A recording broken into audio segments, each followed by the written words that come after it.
Hello blokes and all, how you doing? This video is all about how not to get bored with your telescope over decades. I've had this for 22 years. It still looks good, it still looks new, it's great. How do you not get bored with it? How do you not get bored? I don't have any other telescope. I've got so much astronomy gear, it takes up a huge amount of room, but I don't have any other telescope. How not to get bored with your telescope? First rule, okay? First rule. Just stick to one telescope. If you're saying I need more stuff, I need more telescopes, like a lot of these amateurs do, I think that's a big mistake, because you're diluting your time with each telescope by 50% just by buying another one. 50%. It means you're already getting bored. You already want to try something else. You're already bored. But this video is about how not to get bored, so we don't want to go down that direction. You're also diluting your dollar investment by half because you're using less of what you bought. Anyway, rule number 2, okay? You want to be able to take the telescope out every night. You want to, or as much as you can when it's clear. Oh, it's clear right now, but we're not going to look at anything because the sun is quite strong. What do you want to do with your telescope? What projects do you want to do with it? If you're in the city, start looking at planets. Try drawing the planets. Don't make the mistake of buying a lot of equipment. All these YouTubers are saying, you need to have a camera. You need to have this camera. You need this. You need that. You need that. I've got a lot of stuff as well. But if you start buying all this stuff, guess what? It's too complex. It turns into a job. It's not fun anymore. The fun of being an amateur astronomer is that you're doing it. You're doing the viewing. You're having the fun. If a computer is doing the viewing and there's a camera here, you don't need to be there. May as well look at NASA pictures on the internet. If you're in the city, you'll see planets, you'll see the moon, so you'll want lunar filters, and you'll want to see double stars, okay? So double stars, and you can analyze those, look at the colors, go through the catalog, get an astronomy atlas, such as Norton's, see what's in there, go from object to object, or use your go-to or whatever, okay?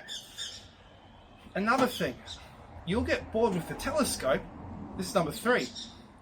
If it's really hard to set up, if you have to carry this, it's really hard to set up. So what you do, what we did, we put on a lawnmower chassis, because I saw a photo from the maybe the 50s or the 40s, Clyde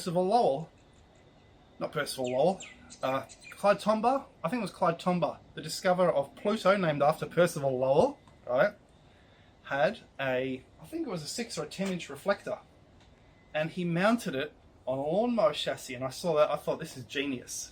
Now, no, I don't think anyone else is using, on the planet's using a lawnmower chassis. We might be the only ones, Daniel, but I'm not sure. But it's very easy. Just come over here. Just come over here, will you?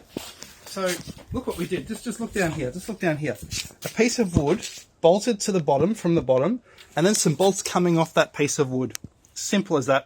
I thought about changing it to wing nuts, but I think it would probably be, it wouldn't have enough tension. So sticking to bolts, and it's great. It's great. So if you can take the scope out quickly, you won't get bored. Now there's a problem. There's another problem.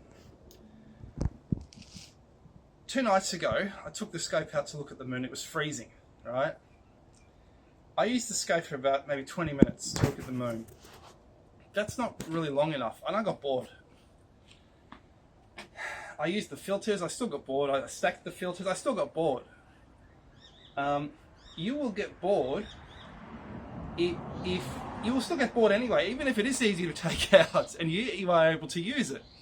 But you'll still get bored if you don't have a project. So you need to start making an astronomy project. Okay, so what I did back in 2002, 2003, Mars came close. I mapped it. I made 50 drawings of Mars. 50 drawings of Mars, at least.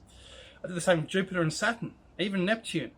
Neptune was a bit, I wasn't quite sure if what I was seeing was true, but you draw it anyway, because you're the observer, you're doing it.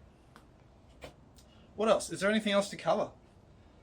If you don't have a project, if you don't have a plan of what you're going to do, I'm going to find all the double stars in Orion.